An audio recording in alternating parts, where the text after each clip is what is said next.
It is scorching hot outside in Bengaluru these days, but the election heat inside in our studios is much more. So as India gets ready to vote, we are here with the country's opinion poll.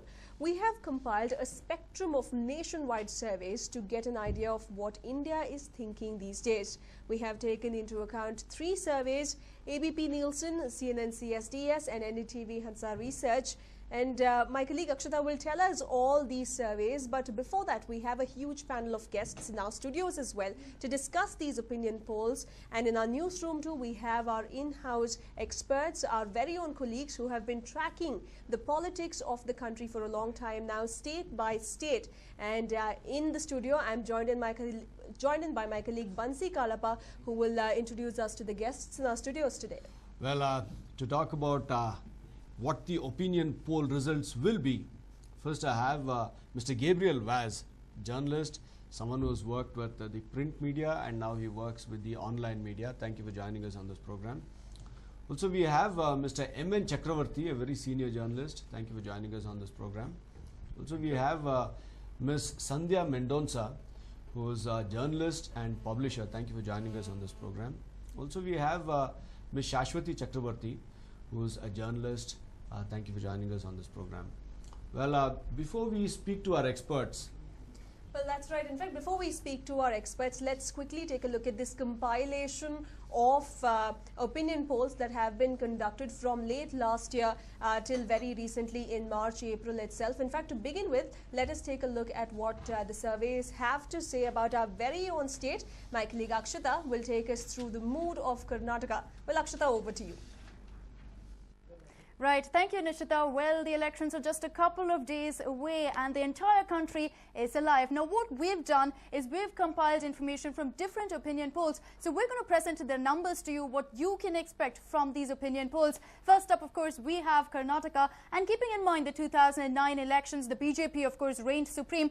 This time around, will those numbers change considering the assembly elections? Well, it looks like, going by what our opinion polls tell us, it will be BJP once again. Taking a look, of course, at what ABP, which is an association with ACC Nielsen and NDTV, had to tell us, it looks like the BJP will have a major chunk of that. Look at the numbers that NDTV is showing. That's talking about 20 seats to the BJP, 6, just a meager 6 for the Congress. And of course, going to CNN, which gives us a statistic of sorts. We're looking at BJP about 7 to 13 and Congress 12 to 18. Going by what the CNN says, which is in association with the CSDS, we could be looking at a close battle in our hands there. But will the BJP actually manage to go ahead and win this? Well, we'll have to wait and watch. But going by the numbers, it definitely looks like they are in favor of the BJP. But of course, we have to keep in mind, Nishita, that more than anything else, the AICC is counting on Karnataka, considering the way they performed in the assembly elections, considering the way BJP was ousted.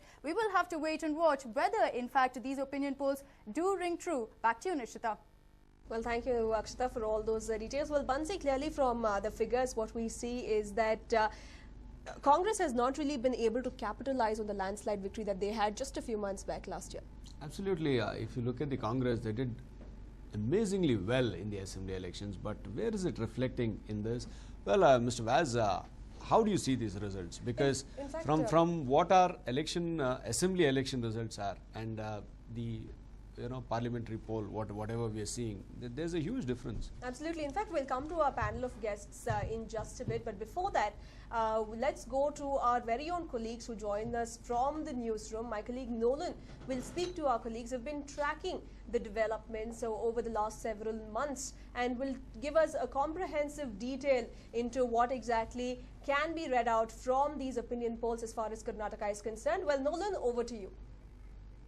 In fact, Nishita, to know what's happening in Karnataka, I'm joined by my colleague Harish over here.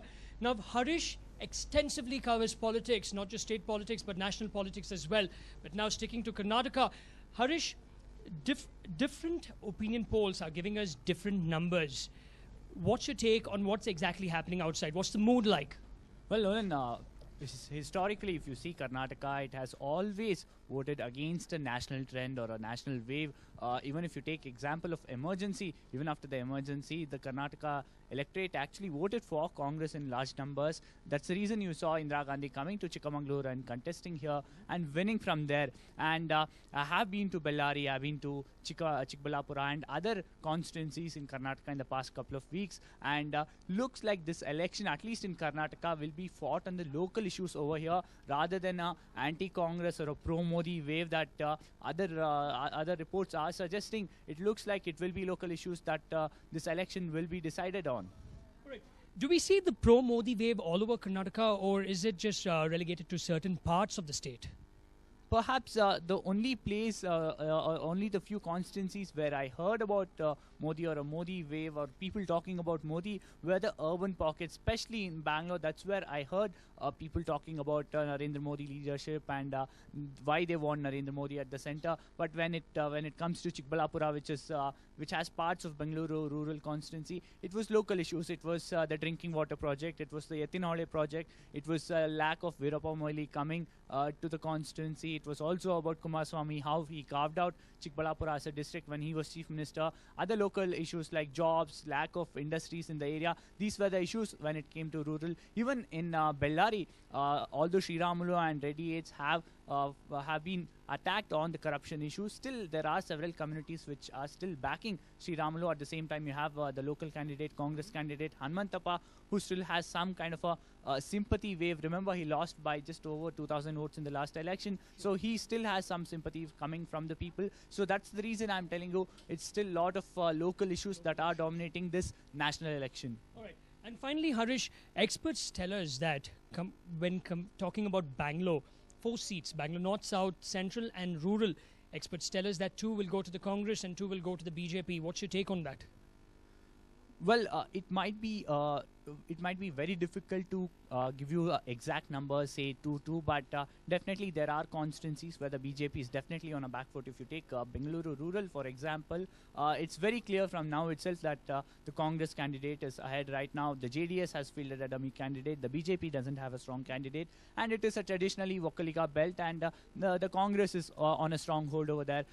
Bangalore South is another interesting constituency this time around. You have Anant Kumar, who's a 5-time MP from there, trying for the 6th time. It is considered that Bangalore South has a considerable amount of Brahmin population, which has traditionally backed BJP. So that is considered to be a BJP bastion. But again, you have Nandan Nilekani, who is giving some tough fight to Anant Kumar over there. At the same time, even Bengaluru North, if you look at D.V. Sadanand Gowda is campaigning extensively, but Narayan Swamy has a better reach because of his local connect being from that particular constituency. And when you talk about Bengaluru Central, that's a crucial constituency because PC Mohan is a sitting MP, and the votes are divided. They have fielded Rizwan Ashad from that constituency, but several Congress leaders I spoke to are saying that it might backfire. The decision of the Congress not to give a ticket to Jafar Sharif might actually backfire from the minority community. Remember, he's a man from that area who's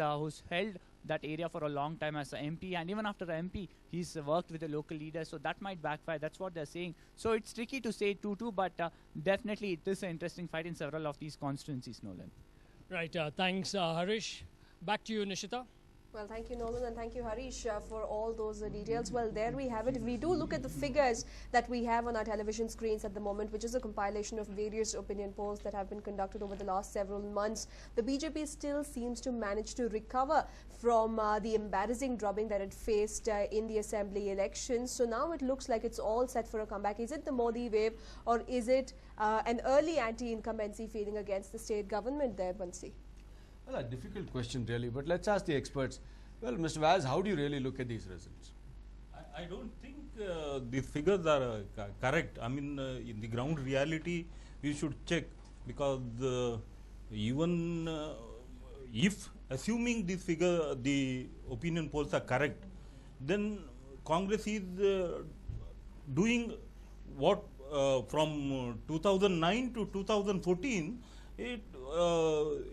according to CNN CSDS, it is increasing its tally by double or thrice the tally. And considering the fact that there is a pro-Modi wave all over the country, and there is a media hype over over Modi, then obviously it should have reflected. It should have reflected in the results. Then maybe BJP should have swept the polls if there is really a wave in favor of the BJP. So I think considering what they performed in 2009 and then their internal bickerings and other fights, the Congress is doing fairly well, I think.